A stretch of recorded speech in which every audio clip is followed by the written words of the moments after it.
हाँ, तो इधर देखो, फर्स्ट ये है आपका कंप्रेशर, ठीक है। कंप्रेशर, कंडेंसर और वो जो उसमें दिख रहा है आपको ये एक्सपेंशन वाल्व, और इसके अंदर होती है कूलिंग कॉइल। आज का जो हमारा टॉपिक है वो हमारा शुरू होगा HVAC से। HVAC का मतलब है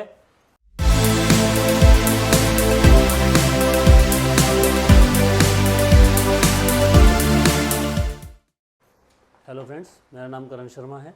मैं केयर स्किल्स अकेडमी और मैं ऑटोमोबाइल ट्रेनर हूँ। आज का जो हमारा टॉपिक है वो हमारा शुरू होगा HVAC से। HVAC का मतलब है heat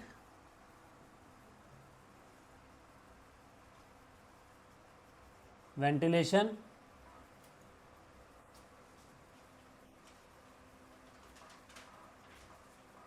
air condition, heat ventilation air condition, ठीक है। इस हमारी एसी में जो गाड़ी के अंदर जो एसी आता है, इसके अंदर दोनों टाइप का एसी है। उसको हम एसी नहीं बोलते। एक तो हो गया एसी जो गर्मियों में ठंडी हवा देता है, दूसरा होता है हीट वेंटिलेशन जो सर्दियों में गर्म हवा देता है।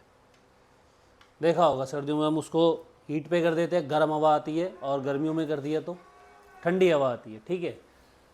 तो हीट वेंटिलेशन का जो काम है ये मैं आपको बाद में बताऊंगा, क्योंकि ये इसका जो काम आएगा वो आपका आएगा इंजन कूलिंग सिस्टम के साथ, ठीक है।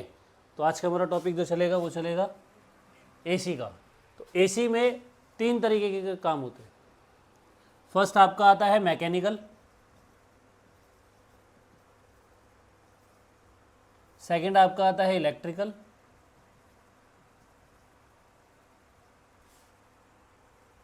और थर्ड आपका सेंसर्स। इसमें 3 पार्ट आते हैं अलग अलग, जो आप अगर देखो तो फर्स्ट मैकेनिकल में जो आता है, फर्स्ट आता है compressor,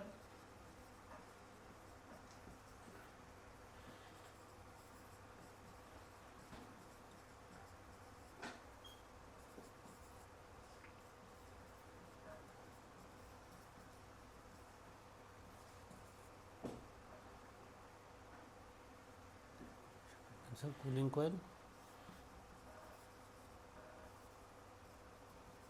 liquid line,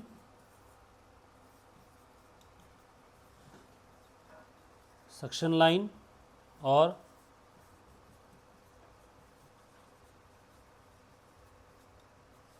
discharge line, ठीक है। ये आता है हमारा मैकेनिकल में। पहले इसमें आती थी एक आरडी बॉटल,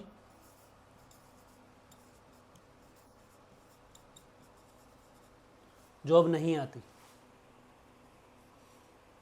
अब गाड़ी में आरडी बॉटल नहीं आती। तो अगर ये नहीं आती है तो इसको अभी के लिए हटा दो। इसकी वर्किंग में समझाऊंगा, बट इसको अभी के लिए हटा दो। यहाँ तक समझ आ गया? मेन ये काम कैसे करता है, जैसे ये है आपका कंप्रेशर, कंडेंसर,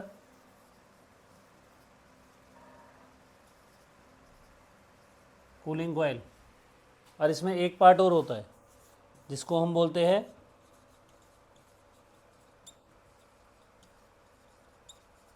एक्सपेंशन वाल्व, ठीक है, जो हमारा कूलिंग कॉइल के साथ लगता है।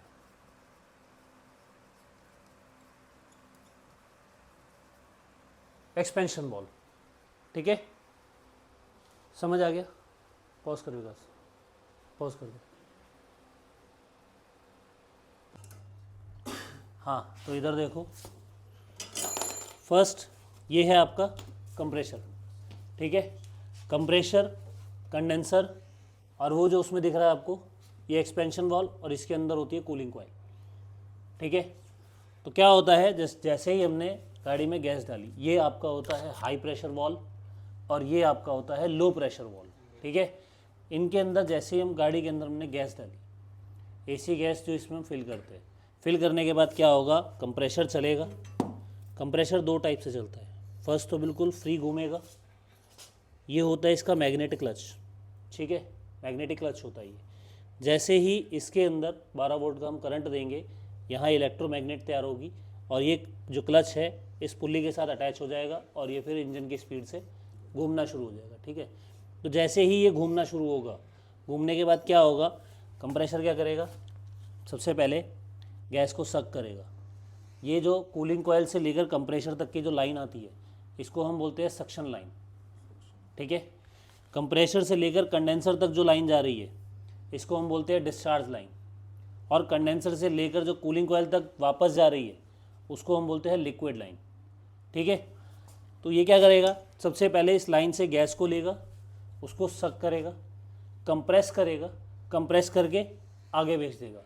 तो मैं तुम्हें बता दूं, किसी भी चीज़ को जब हम कंप्रेस करते हैं उसके कंफर्ट जोन से उसको अनकंफर्टेबल जोन में लाते हैं तो उसका टेम्परेचर ऑटोमेटिकली बढ़ जाता है। ठीक है, सेम यही प्रोसेस इंजन में होता है। जब पिस्टन सक्शन करता है उसके बाद कंप्रेशन करता है तो एयर का प्रेशर बढ़ जाता है और टेम्परेचर बढ़ जाएगा। सेम ऐसे ही इसका भी प्रेशर और टेम्परेचर दोनों बढ़ जाएगा। ठीक है, इसने कंप्रेस सक्शन करके कंप्रेस किया, कंप्रेस करके आगे डिस्चार्ज कर दिया। ठीक है, तो यहाँ जो अभी गैस हमारी बिल्कुल ठंडी थी वो यहाँ पर एकदम गर्म हो जाएगी, क्योंकि कंप्रेस होने के बाद गैस का टेम्परेचर क्या हो जाएगा, बढ़ जाएगा। गर्म होने के बाद यहाँ से डिस्चार्ज होने के बाद कंडेंसर में आएगी। कंडेंसर में क्या होगा, कंडेंसर में जब ये गैस जो हाई टेम्परेचर में है ये कंडेंसर में घूमना शुरू हो जाएगी, ऐसे ऐसे करके पूरे में इसमें चलना शुरू हो जाएगी। जैसे ही चलेगी तो इसका धीरे धीरे इसका टेम्परेचर क्या होगा, डाउन आएगा, डाउन आएगा। आगे इसमें फ़ैन लगा होता है, कंडेंसर फ़ैन जब चलेगा तो हवा और लगेगी तो वो और थोड़ा सा डाउन होगा। जैसे ही वो गैस का टेम्परेचर डाउन होना शुरू होगा वो ऑटोमेटिकली लिक्विड में कन्वर्ट हो जाएगी। ठीक है, लिक्विड में कन्वर्ट होने के बाद यहाँ से जाएगी कूलिंग को एक्सपेंशन वॉल तक। ये है आपका एक्सपेंशन वॉल, ये वाला एक्सपेंशन वॉल क्या करेगा, जो आपकी गैस आ रही है, किसने परफ्यूम यूज़ किया है, परफ्यूम है ना, परफ्यूम की जो बॉटल तुमने देखी होगी उसके आगे जो एक बिल्कुल छोटा सा जो बोर होता है जिसमें से स्प्रे होता है, अंदर लिक्विड है, जैसे ही तुम दबाते हो वो स्प्रे के रूप में कन्वर्ट होके आता है और जब बॉडी से टच होता है तो उसको ऑटोमेटिकली ठंडा फील होता है, जबकि एक्चुअल में अंदर से वो ठंडा नहीं होता।